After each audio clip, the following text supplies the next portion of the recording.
Cada año gasto casi 30.000 euros para que mi hija asista a uno de los mejores colegios privados internacionales de Madrid.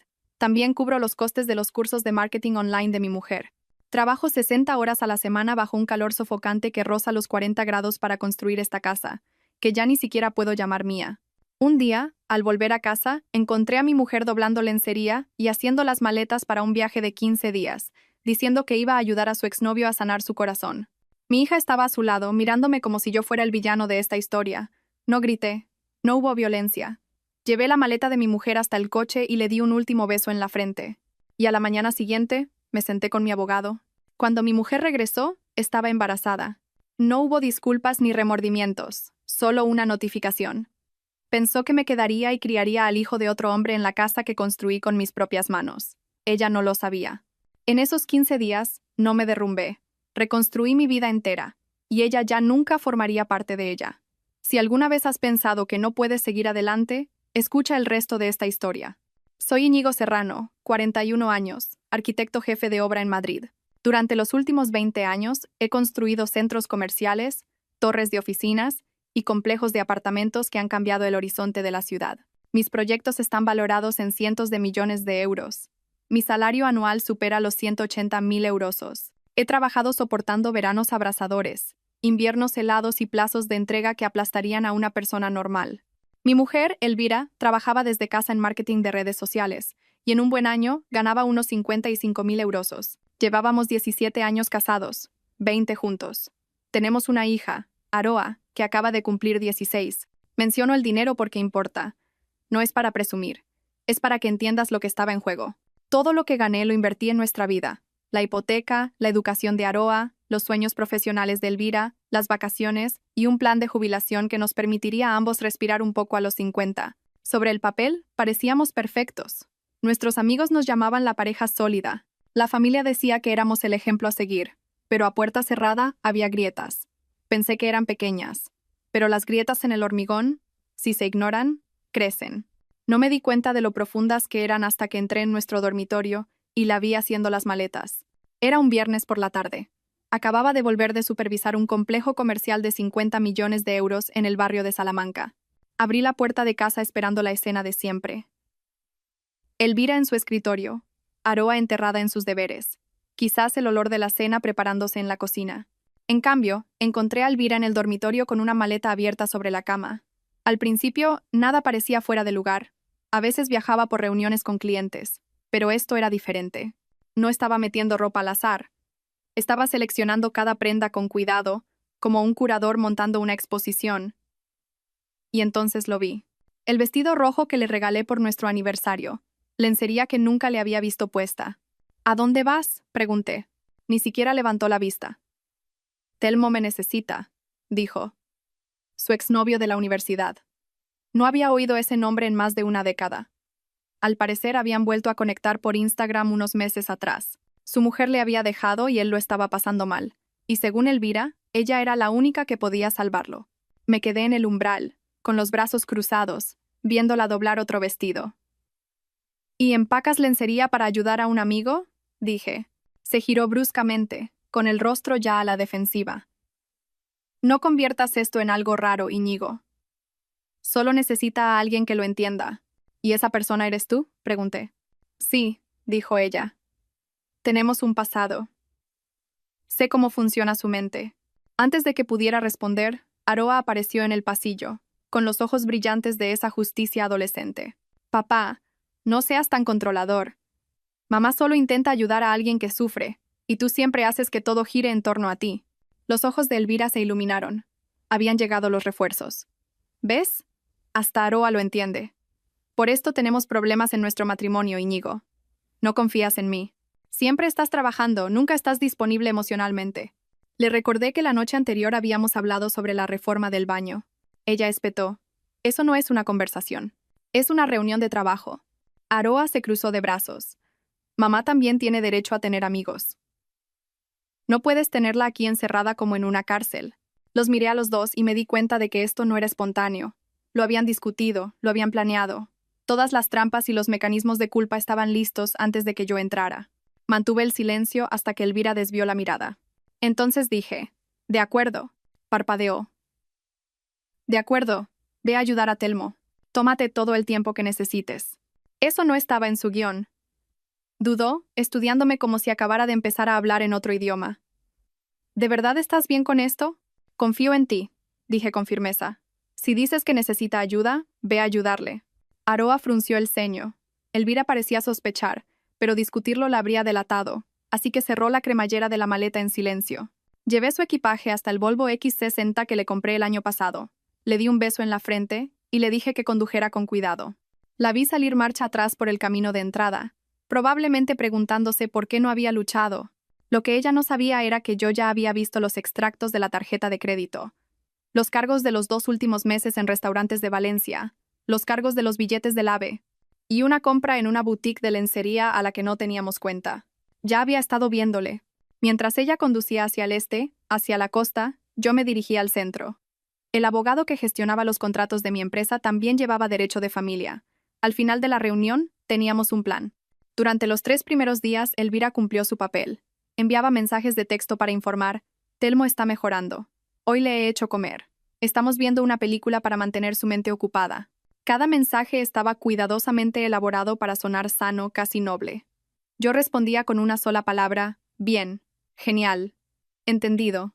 Al cuarto día, los mensajes de texto cesaron, pero su Instagram no. Se había olvidado de que le había enseñado a Aroa a navegar por las redes sociales y Aroa me había enseñado a mí a ver las stories sin que te detectaran. Las historias de Elvira eran un montaje de todo lo que no me contaba. Paseos al amanecer por la playa de la Malvarrosa. Desayunos en cafés con vistas al mar. Un selfie en el gimnasio. Bueno, era un selfie de Telmo en el gimnasio, pero se veía el reflejo de Elvira en el espejo detrás de él.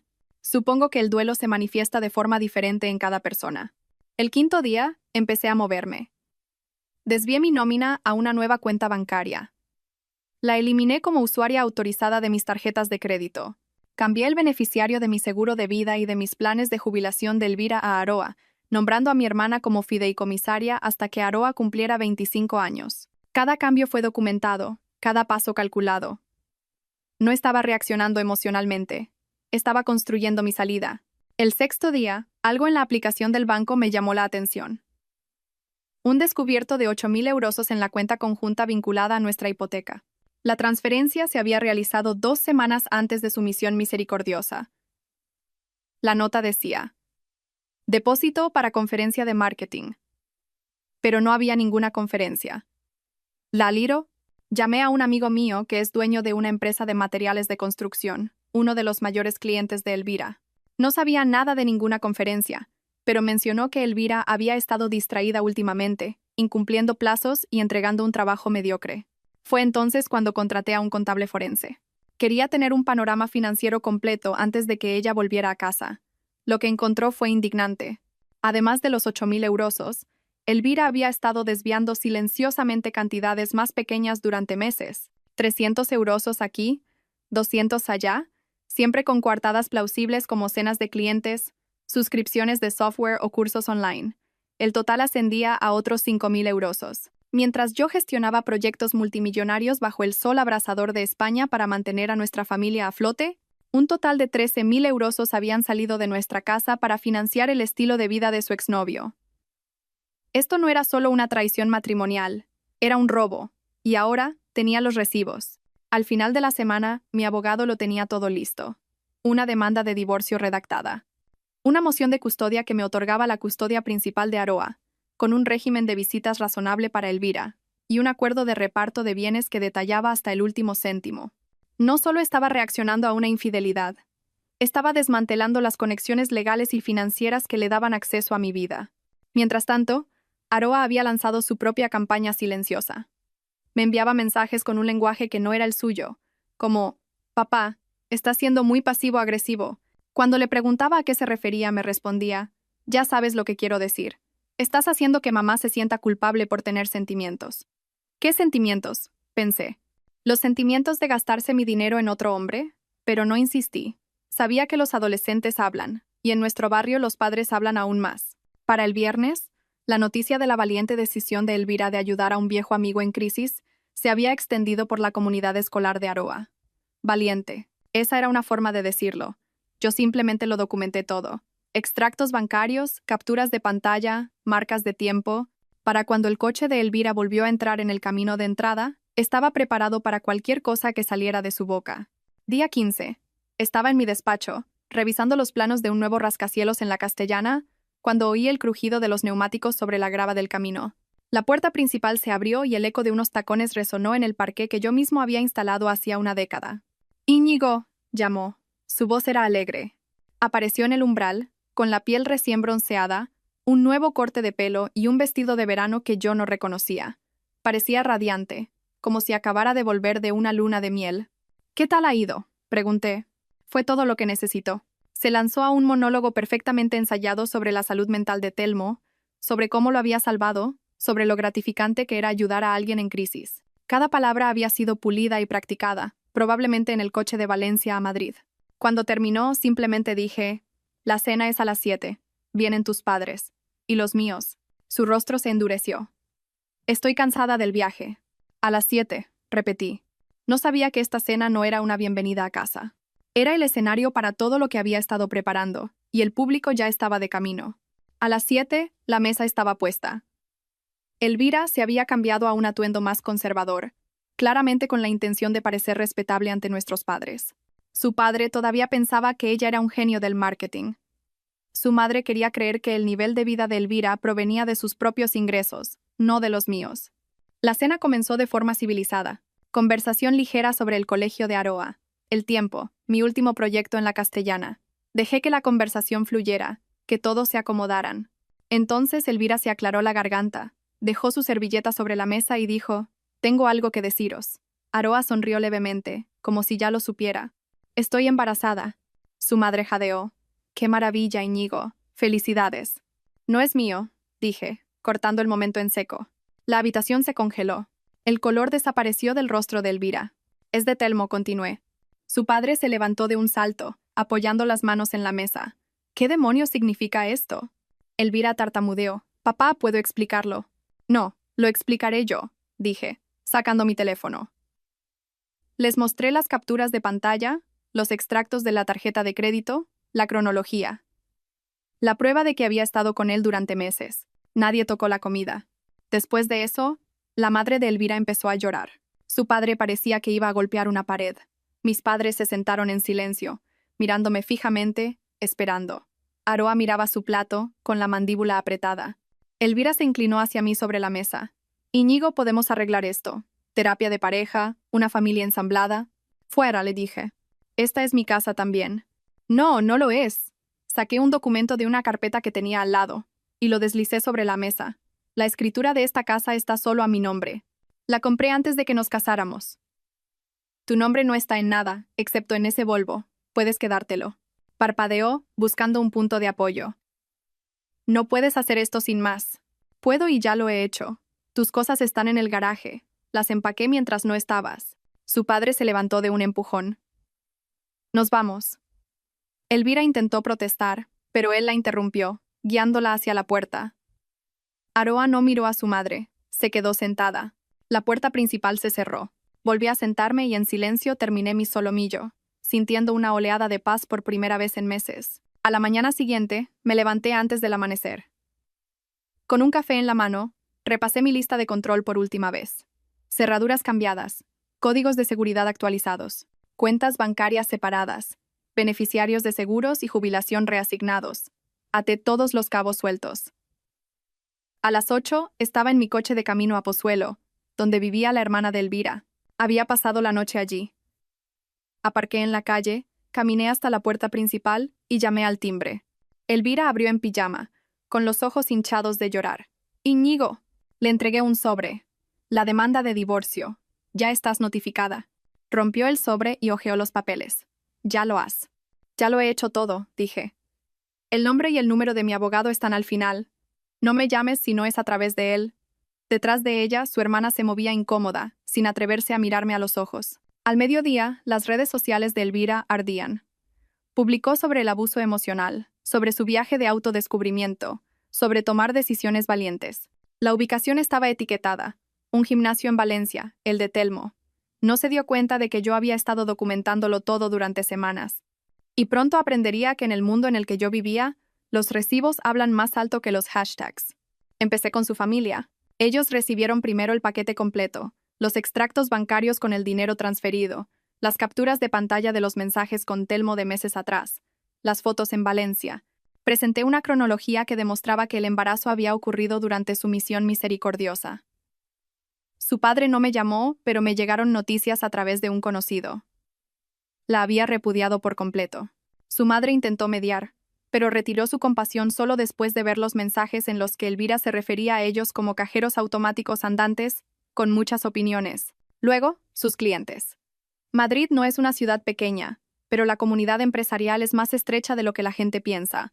Mi amigo, el de la empresa de materiales de construcción, rompió su contrato en cuanto vio las pruebas. Otros le siguieron. Resulta que no es bueno para el negocio que tu gestora de redes sociales sea pillada mintiendo públicamente en las redes sociales. Al final de la semana, los ingresos de Elvira se habían evaporado. Los seguidores que una vez dieron like a sus citas inspiradoras, ahora llenaban sus comentarios con palabras como mentirosa y rompehogares. Ella había intentado construir una marca basada en la confianza y la conexión. Yo la desmantelé usando solo la verdad. Y ni siquiera había empezado. Telmo desapareció exactamente 6 días después de que Elvira le dijera que estaba embarazada. 6 días.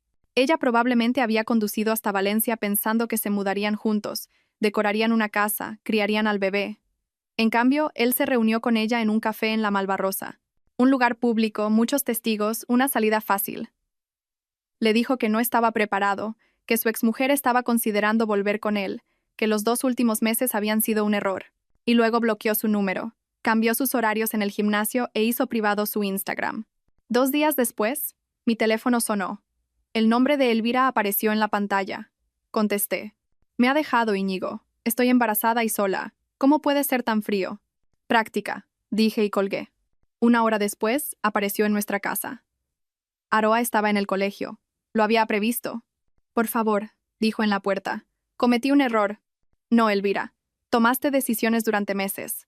Cogiste dinero de nuestra casa, te quedaste embarazada de otro hombre, apostaste todo por él, y él se retiró.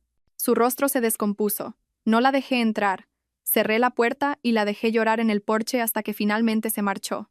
Esa tarde Aroa volvió pronto del colegio. Vio el todoterreno de su madre alejarse por la esquina. Entró y preguntó, ¿estuvo mamá aquí? Sí, dije. Quería hablar. Aroa no preguntó sobre qué. Solo asintió, dejó su mochila y se fue a su habitación. Esa noche, durante la cena, ella sacó el tema. Mamá no para de mandarme mensajes. Dice que la has bloqueado y que intentas ponerme en su contra. Dejé el tenedor. Aroa, eres lo suficientemente inteligente como para formarte tu propia opinión. Pero recuerda esto. La gente te muestra quién es con sus acciones, y que sean familia no cambia eso. No respondió de inmediato. Luego, en voz baja, dijo. Me dijo que el tío Telmo era el padre del bebé. Al principio no la creí. La miré. ¿Y ahora? La mirada de Aroa se endureció. Ahora sí, y ya no estoy de su lado. No fue una celebración victoriosa, pero fue la primera señal de que la verdad, para Aroa, estaba empezando a importar más que la narrativa que su madre había estado tejiendo. A Elvira no le costó mucho encontrar otra distracción. 3 meses después de que Telmo desapareciera, conoció a un entrenador personal de Pozuelo. Otro tipo musculoso, Salvador. En cuestión de semanas estaba publicando selfies en el gimnasio con él, etiquetando la ubicación como si fuera una gira mundial. Aroa no comentaba, pero observaba. Yo también. En 2 meses, el entrenador desapareció. Elvira estaba embarazada de nuevo. Esta vez, ni siquiera hubo la pretensión de una relación comprometida. Sus padres intervinieron temporalmente, pagando el alquiler y artículos para el bebé, pero no se dejaron engañar. Una noche, recibí una llamada de su madre. Su voz era baja, avergonzada. Íñigo, no puedo creerlo. Lo ha vuelto a hacer. Está repitiendo los mismos errores. No ofrecí simpatía. No se puede salvar a quien no quiere cambiar. Para cuando nació el segundo bebé, Elvira se había mudado a un pequeño apartamento en Pozuelo, viviendo del dinero que le daban sus padres. Sin ingresos estables, sin pareja, solo 2 hijos de 2 hombres que no querían tener nada que ver con ella. El patrón no era nuevo. Simplemente, ahora era visible para todos. A los 7 meses de su segundo embarazo, Elvira apareció en el edificio de mi oficina en el centro. El guardia de seguridad del vestíbulo me llamó. Hay una mujer aquí con un bebé, dijo. Dice que es su esposa. Ex-esposa, le corregí. ¿Está amenazando a alguien? No, señor, solo está llorando. Entonces, por favor, acompáñela fuera. Al día siguiente volvió, y al siguiente. Finalmente bajé. Era un desastre. Pelo sin lavar, ropa manchada, su primer hijo retorciéndose en un portabebés de segunda mano y una enorme barriga con el segundo. Íñigo, por favor, dijo con el rostro surcado de lágrimas. Necesito ayuda. No, dije. Estos niños son los hermanos de Aroa. Ella debería saberlo. Aroa no quiere saber nada de ti ni de esos niños. Podría morir, Íñigo. Todos podríamos morir. Ese no es un problema que yo vaya a resolver. Empezó a llorar más fuerte. La gente en el vestíbulo se giraba para mirar. La dejé llorar hasta que se agotó. Entonces, le dije, clara y llanamente. Abandonaste una vida con un salario de 180.000 euros y una familia estable por momentos de Instagram con hombres que no se harían responsables de ti. Fueron tus decisiones. Asúmelas. Y subí de nuevo. Esa noche, Aroa entró en la cocina mientras yo cocinaba. Tenía el teléfono en la mano, con la pantalla encendida. Mamá ha publicado algo sobre ti, dijo con voz neutra. El estado de Facebook de Elvira decía: mi exmarido es un hombre cruel. No ayuda ni a mí ni a los hermanos de sus propios hijos. Ha rehecho su vida como si nuestros votos matrimoniales no significaran nada. Aroa no dudó. Escribió un comentario justo delante de mí. Un hombre cruel es el que, después de engañarlo durante meses, robarle su dinero y quedarte embarazada de otro hombre, esperas que críe a ese niño. El resto son solo consecuencias. Y le dio a publicar. 15 minutos después, la publicación había desaparecido. Elvira la borró, pero no antes de que la hubieran visto suficientes personas. Y la captura de pantalla de Aroa evitaría que desapareciera por completo. Al final de la semana, el rumor se había extendido por nuestros círculos. Amigos de amigos, socios de negocios, incluso padres del colegio de Aroa. Todos entendían ahora que había un agujero evidente en la historia lacrimógena de Elvira. Ella quería compasión. En cambio, obtuvo silencio.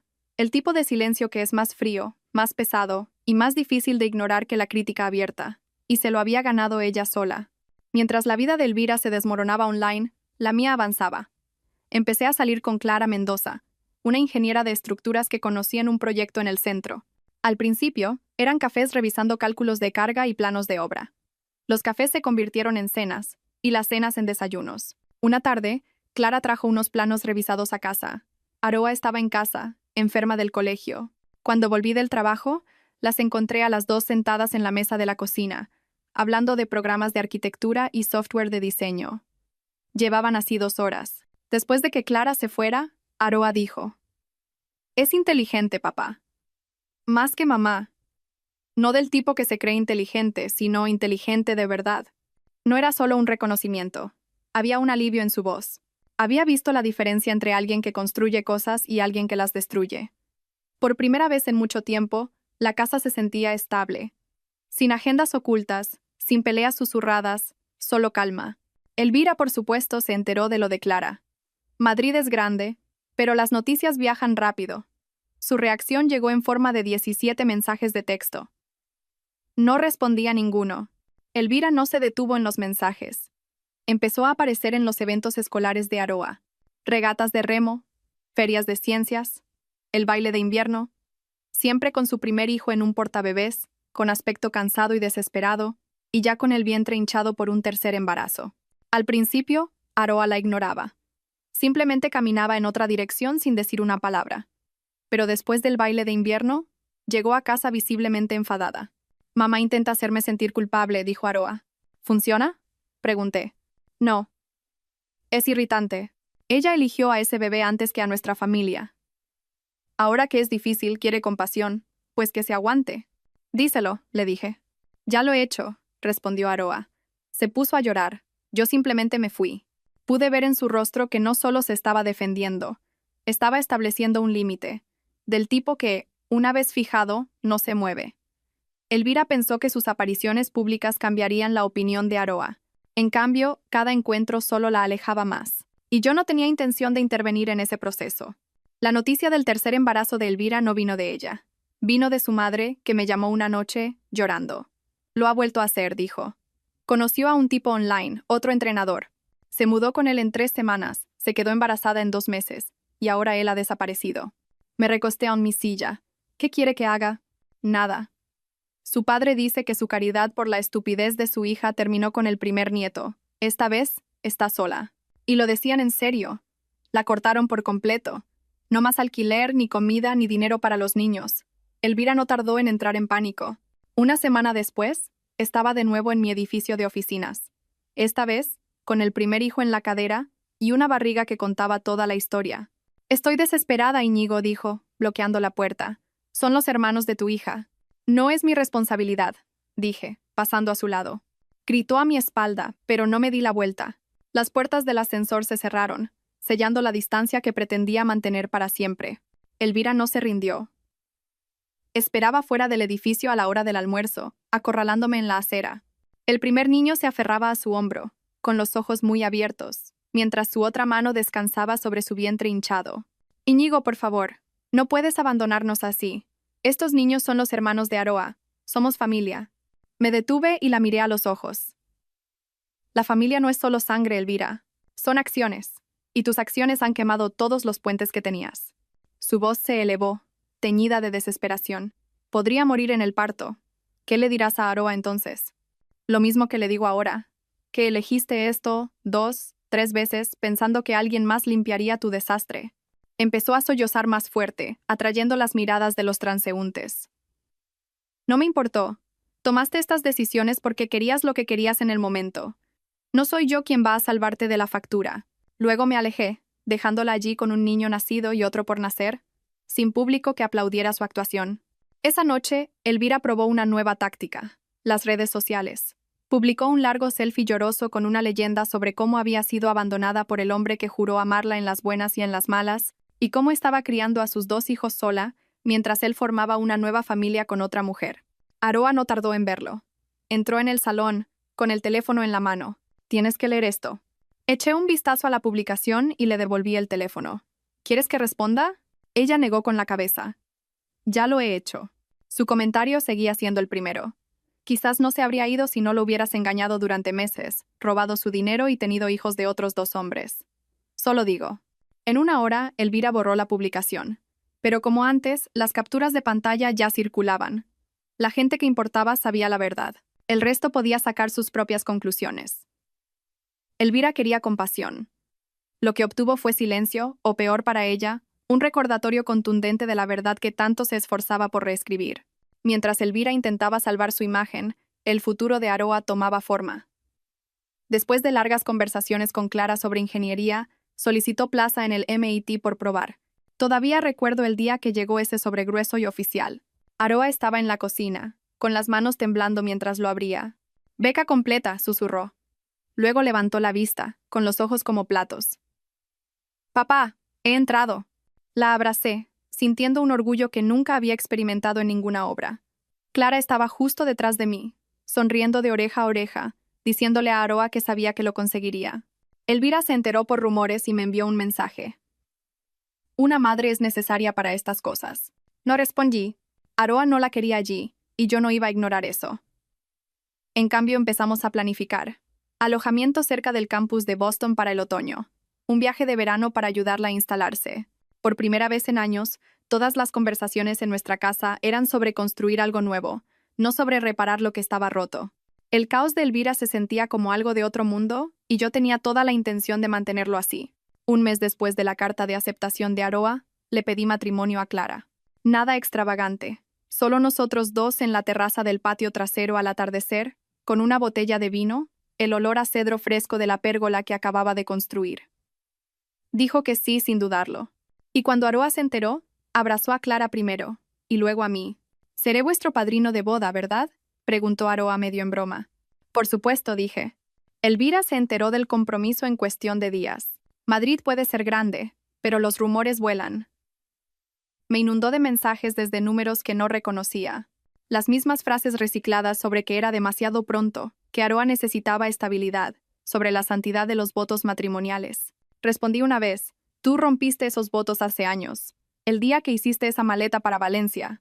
Y bloqueé cada número que usó. Clara y yo empezamos a planificar una boda pequeña. Aroa ayudó a elegir el lugar. Todo el proceso fue tranquilo, alegre.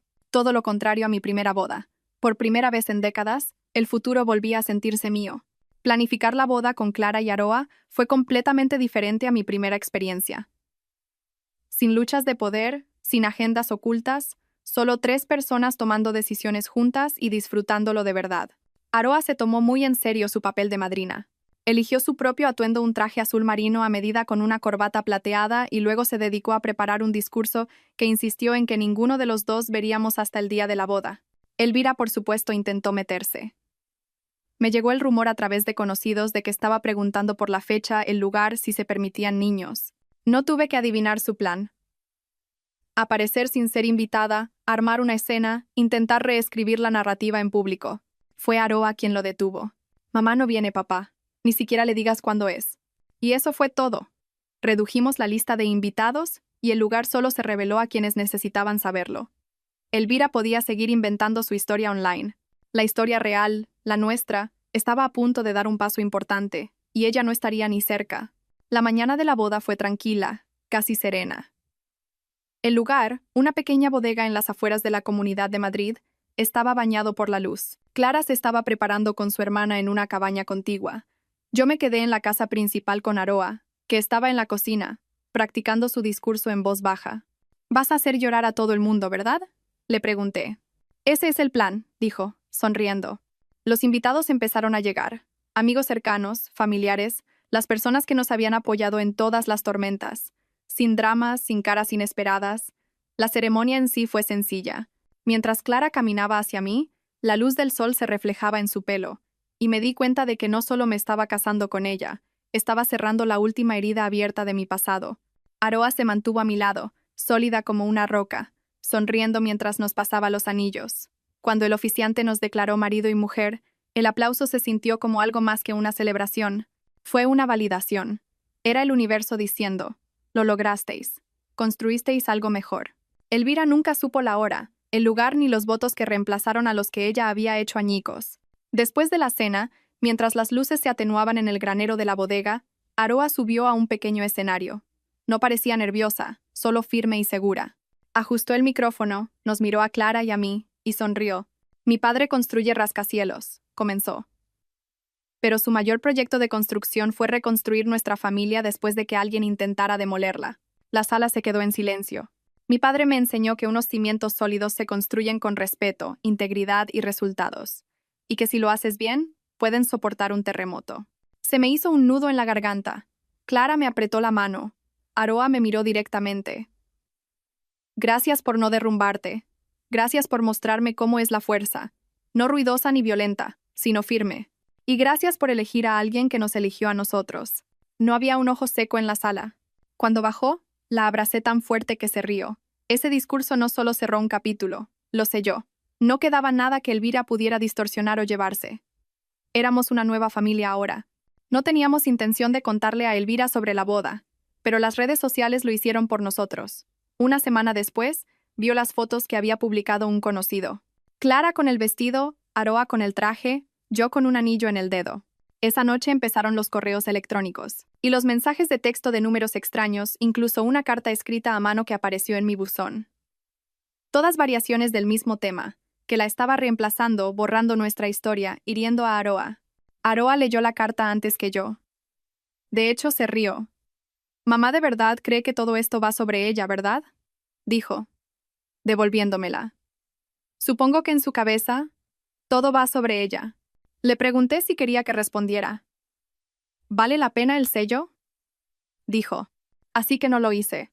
Elvira había perdido el derecho a formar parte de nuestros momentos importantes hacía mucho tiempo. La boda solo lo hizo definitivo. Podía mirar desde fuera si quería, pero el paisaje nunca cambiaría. Ya no estaba en la foto.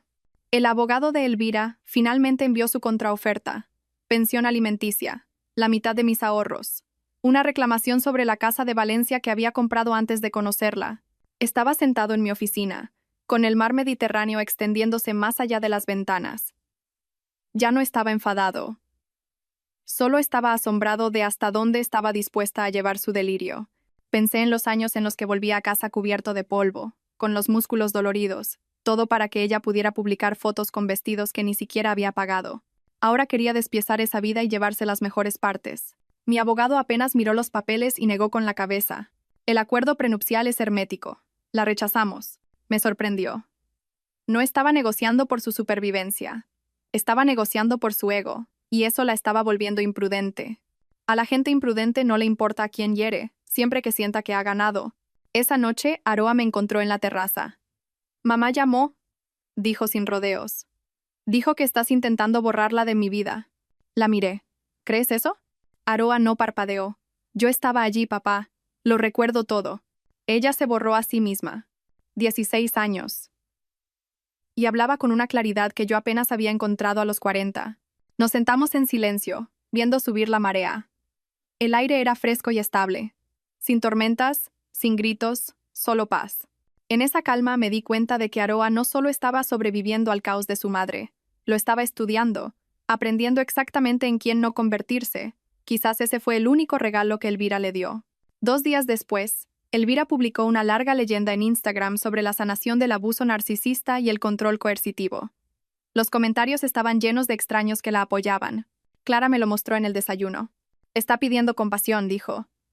Funciona con la gente que no conoce la verdad. Por la tarde, uno de mis antiguos clientes me envió una captura de pantalla. Alguien había publicado los registros judiciales y las fotos en su sección de comentarios. La opinión pública cambió rápidamente. Los partidarios se convirtieron en escépticos, y los escépticos en silencio. Elvira borró la publicación, pero Internet recuerda, cada mentira deja una huella. Y ella había estado caminando descalza sobre cemento fresco durante años. Una semana después, Aroa me puso un mensaje de voz en la cena. La voz de Elvira era temblorosa. Estoy en el hospital por estrés. A mi padre no le importa si vivo o muero. Aroa puso los ojos en blanco. Mamá publicó un selfie en el gimnasio el mismo día. Clara no apartó la vista de su plato. Algunas personas usan la verdad. Otras usan filtros. No fue la mentira lo que me enfadó. Fue la intención. Elvira no solo estaba distorsionando los hechos, estaba usando la compasión como arma.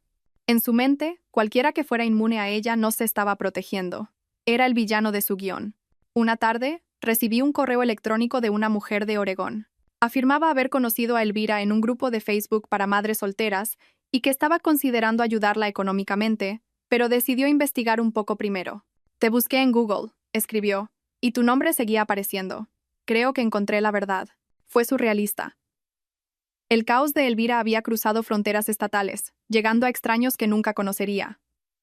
Respondí cortésmente, agradeciéndole su contacto y aconsejándole que se quedara con su dinero. Cuando se lo mostré a Clara, ella simplemente negó con la cabeza. Incluso en el exilio, sigue intentando encontrar un escenario. Para fines de la primavera, las tácticas habituales de Elvira ya no funcionaban. Las publicaciones dramáticas, las llamadas en busca de compasión, las promesas de cambio, nada funcionaba. Su público o la había bloqueado o había visto a través de ella. Para mí era como ver a un mariscal de campo sin libro de jugadas, corriendo en círculos, esperando que algo funcionara. No celebraba sus fracasos, simplemente ya no invertía en su éxito.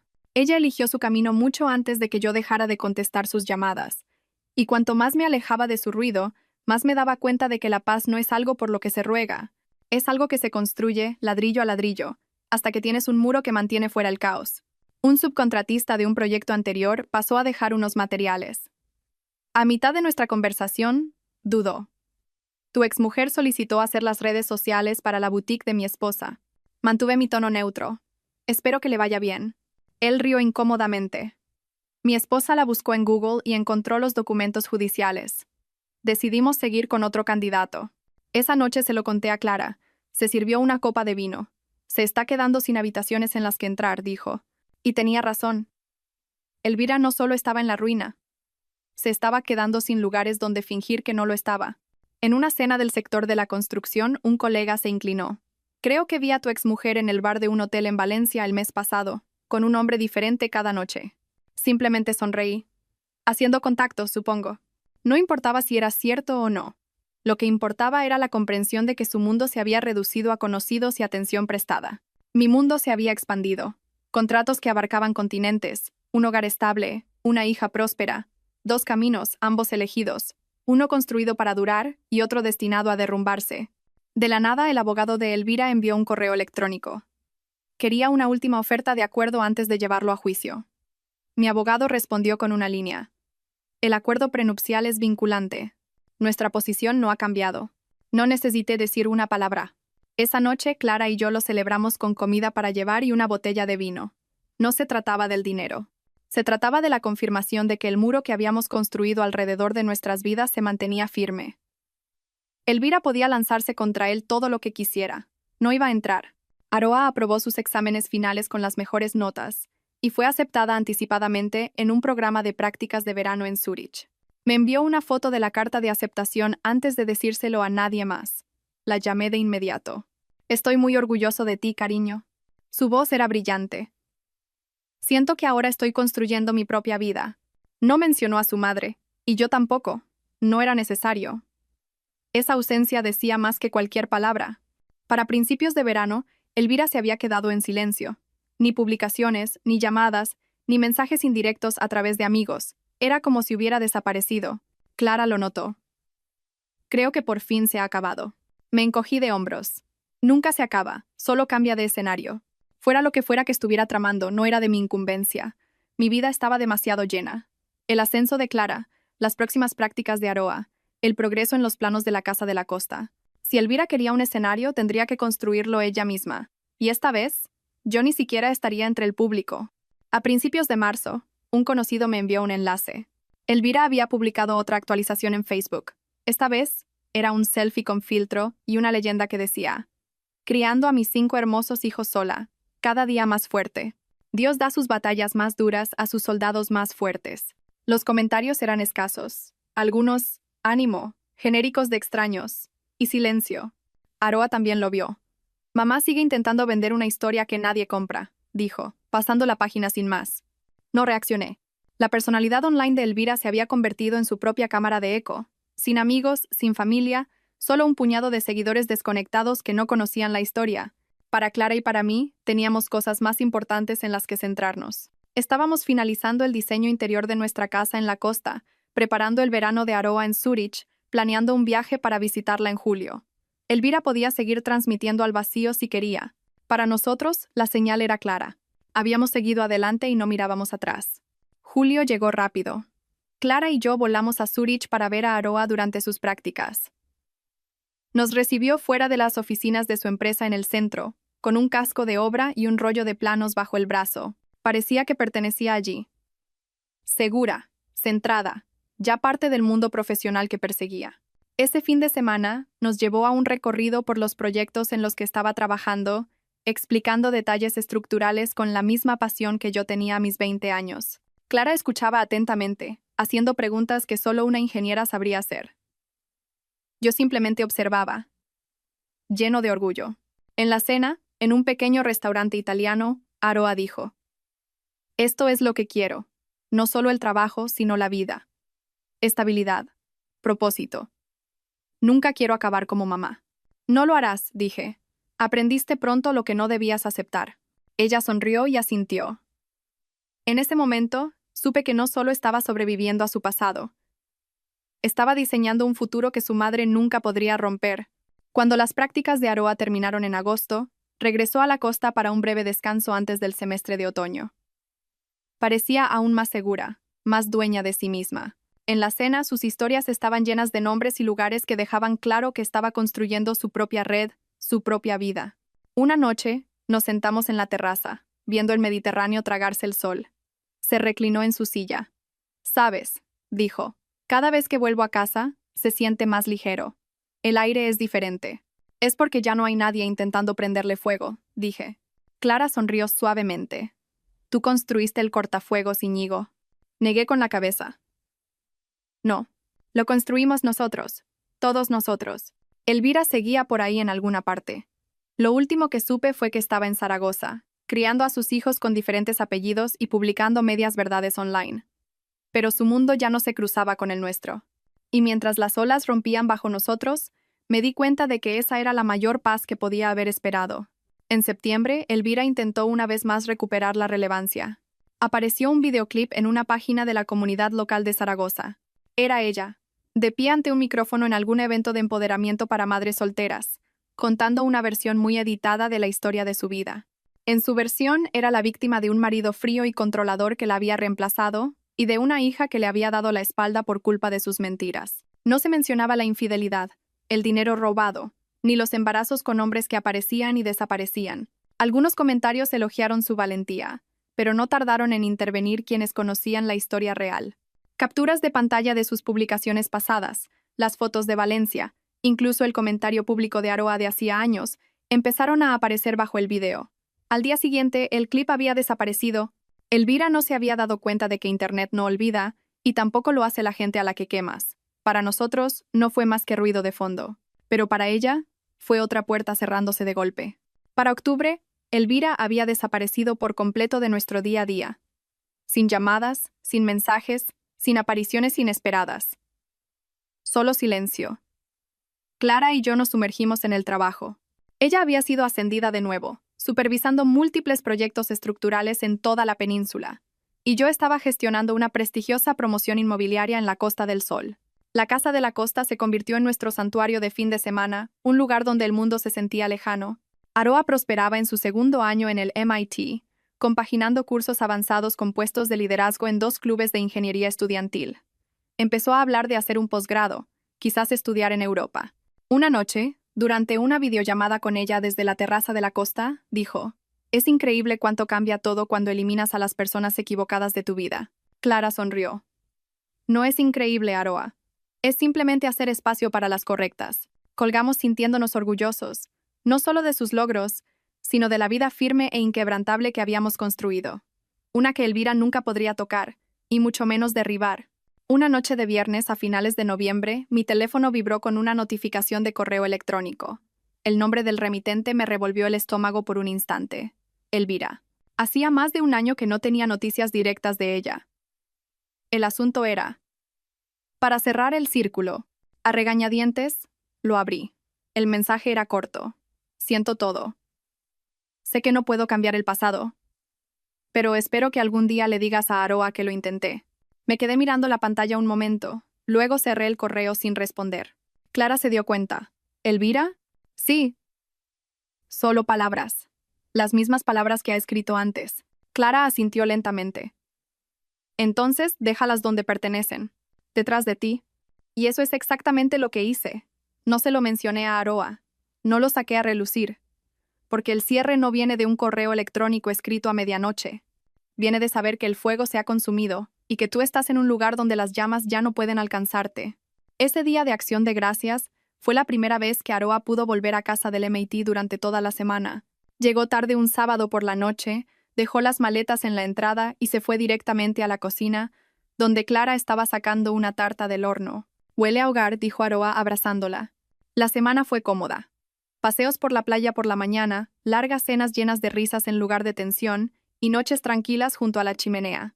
Sin llamadas no deseadas. Sin golpes inesperados en la puerta. El día de Acción de Gracias pusimos la mesa en la terraza, con el océano como telón de fondo. A mitad de la comida, Aroa levantó la vista de su plato. ¿Sabéis que estas son las primeras vacaciones que recuerdo sin ningún drama? Lo pensé y asentí. Así es como se supone que debe ser. Ella sonrió, y en ese momento supe que algún día llevaría esta versión de la familia a su propia vida, la versión por la que habíamos luchado, y la que nunca dejaríamos que nadie destruyera de nuevo. A principios de diciembre, mientras navegaba por LinkedIn, un nombre familiar apareció bajo personas que podrías conocer. Elvira. Había actualizado su perfil. Consultora freelance de redes sociales. Oradora motivacional. El titular decía: ayudando a las mujeres a reconstruirse después de una ruptura. La curiosidad me venció, e hice clic. Su feed era una mezcla curada de selfies con filtro. Citas inspiradoras vagas y vídeos en los que hablaba de superar relaciones tóxicas. Ni una sola vez reconoció su papel en la creación del caos. Por costumbre, revisé la sección de comentarios. Estaba casi vacía, solo algunos mensajes genéricos de «qué inspirador», de extraños. Ni familia, ni amigos de verdad. Cerré la pestaña sin interactuar, no porque no tuviera nada que decir, sino porque finalmente no sentía la necesidad de hacerlo. En la cena de esa noche, Clara preguntó: «¿En qué piensas?». Negué con la cabeza. No, solo me alegro de que ese capítulo esté cerrado. Y por primera vez, me di cuenta de que no solo estaba cerrado, estaba sellado permanentemente. Aroa llegó justo antes de Navidad, en su segundo descanso de invierno del MIT. Parecía mayor, no en años, sino en presencia. Más segura de sí misma. Pasó los primeros días en la cocina, poniéndose al día con Clara tomando un café. Las dos se sumergían en profundas conversaciones sobre proyectos de ingeniería y prácticas. Cuando entraba, escuchaba fragmentos sobre distribución de cargas o tolerancias de materiales y sonreía. Aroa no solo estaba siguiendo mis pasos, estaba forjando su propio camino. Una tarde dimos un largo paseo por la playa. El aire era fresco, el sol bajó en el horizonte. Aroa dio una patada a la arena. «¿Sabes?», dijo. «Ya casi no pienso en mamá. Es como una historia lejana que oí una vez». «Es porque no forma parte de la vida que vives ahora», dije. Aroa asintió. «Y no quiero que lo sea». Al oír eso, supe que había llegado al mismo lugar al que yo había llegado años antes, donde el pasado ya no tiene derecho sobre el futuro. Recibimos el año nuevo en nuestra casa de la costa. Solo nosotros tres. Clara descorchó una botella de champán. Aroa, sidra espumosa. Nos quedamos en la terraza, viendo los fuegos artificiales estallar sobre el océano. Clara levantó su copa. «Por construir cosas que duran», Aroa añadió, «y por no dejar que nadie las derribe». Chocamos las copas, y por un momento, el único sonido fue el de las olas y el estallido lejano de colores en el cielo. Más tarde, junto a la chimenea, Aroa sacó su portátil y nos mostró un diseño en el que había estado trabajando, un concepto para un rascacielos sostenible que quería proponer a un profesor. Clara se inclinó, ofreciendo comentarios, con un tono orgulloso pero profesional. Me senté y los observé. La vida que teníamos ahora no era ruidosa ni dramática. Era sólida, fiable y exactamente lo que había querido durante años. Y mientras la medianoche se convertía en la mañana, supe que no había nada en mi pasado que valiera la pena cambiar por lo que tenía delante de mí. A mediados de enero, mi teléfono se iluminó con un número desconocido. Normalmente, lo habría dejado pasar al buzón de voz, pero algo me hizo contestar. «¿Íñigo? ¿Soy Elvira?» Su voz era más delgada de lo que recordaba. «No llamo para pelear», dijo rápidamente. «Es solo que estoy en problemas. Necesito ayuda». No pregunté de qué tipo. No importaba. «Elvira, la última vez que te ayudé, lo usaste para meterte en un agujero más profundo. No voy a volver a hacerlo. No se trata de mí, se trata de los niños. Esos niños tienen padres. Yo no soy uno de ellos». Hubo una larga pausa. «¿Entonces eso es todo?» «¿Eso es todo?», dije y colgué. Clara, que había escuchado el final de la llamada, preguntó, «¿Estás bien?» «Mejor que bien», dije. Esa fue la negativa más fácil que he dado nunca. Y lo decía en serio. Ahora, cada vez que Elvira se acercaba, el peso había desaparecido. El pasado ya no tenía garras en mí. A principios de febrero, Aroa llamó desde Boston, con la voz llena de una emoción apenas contenida. «Papá, acabo de ser aceptada en un programa de investigación de verano en Zúrich, con todos los gastos pagados. Solo aceptan a 10 estudiantes de todo el país». No pude evitar sonreír. «Eso es increíble, cariño. ¿Sabes que eso te pone en el 0,1% superior?» Clara se inclinó sobre el altavoz. «Y podrás trabajar en ese modelo de diseño sostenible con el que estabas tan obsesionada». Aroa se rió. «Exactamente. Esto va a abrir muchas puertas». Después de la llamada, Clara y yo nos sentamos en silencio por un momento. «Nadie la detiene ahora», dijo Clara. «No», estuve de acuerdo. «Y lo mejor es que se lo ha ganado ella sola». El caos de Elvira, su drama, su interminable necesidad de atención, eran una sombra lejana en comparación con el camino brillante y deliberado que Aroa estaba forjando. Y viéndola alcanzar este próximo hito, supe que, sin importar las tormentas que vinieran, nunca sería arrastrada de vuelta a los escombros en los que vivía su madre. A finales de febrero, Clara me pasó un mensaje que había recibido a través de LinkedIn. Era de Elvira, disfrazado de contacto profesional, pero en el fondo era la misma vieja canción. Afirmaciones de que había crecido. Deseo de reconectar por el bien de Aroa. Afirmaciones de que la vida es demasiado corta para guardar rencor. Clara ni siquiera respondió. «Está pescando», dijo, deslizando el teléfono de vuelta sobre la mesa. En la cena de esa noche, cuando Aroa se enteró, negó con la cabeza. «Mamá no intenta reconectar por mí. Simplemente odia no poder controlar más la narrativa». Tenía razón, cada intento de Elvira de reinsertarse era menos sobre el amor y más sobre recuperar una versión de la historia en la que ella no era la arquitecta de su propia ruina. No respondimos, no lo reconocimos, y por primera vez me di cuenta de que ignorarla no era solo evasión, era una defensa activa de la vida que habíamos construido. una vida en la que ella no había tenido ningún papel en su formación. A principios de junio, Aroa regresó a la costa solo por una semana antes de dirigirse a Zúrich. La casa bullía de preparativos. Empacar últimos recados, Clara revisando sus documentos de viaje. Una noche, hicimos una pequeña cena de despedida en la terraza, solo nosotros tres. El atardecer pintaba el cielo de oro y rosa, y las olas rompían constantemente debajo de nosotros. Aroa levantó su copa de agua con gas, por los nuevos capítulos. Clara sonrió, y por no arrastrar los viejos. Observé cómo chocaban las copas, pensando en lo lejos que habíamos llegado del caos de hacía años. Aroa no solo se iba a Suiza con una maleta, se iba con unos cimientos más fuertes que cualquiera que yo hubiera tenido a su edad. Esa noche tarde me abrazó fuerte. Gracias por no dejar que creciera en la versión de la vida de mamá. Tú construiste tu propia versión, le dije. Yo solo me aseguré de que tuvieras el espacio para hacerlo. A la mañana siguiente, la pusimos en ese avión, sintiéndonos orgullosos y completamente en paz. Después de que el avión de Aroa despegara hacia Zúrich, la casa se sintió inusualmente silenciosa. Clara y yo nos quedamos en la cocina, con tazas de café en la mano, escuchando el lejano murmullo del océano. Parece que de verdad se ha ido esta vez, dijo Clara, no con tristeza, sino con nostalgia. Sí, respondí, pero está corriendo hacia algo, no huyendo de algo. Hay una gran diferencia. Llenamos el espacio extra con pequeños proyectos.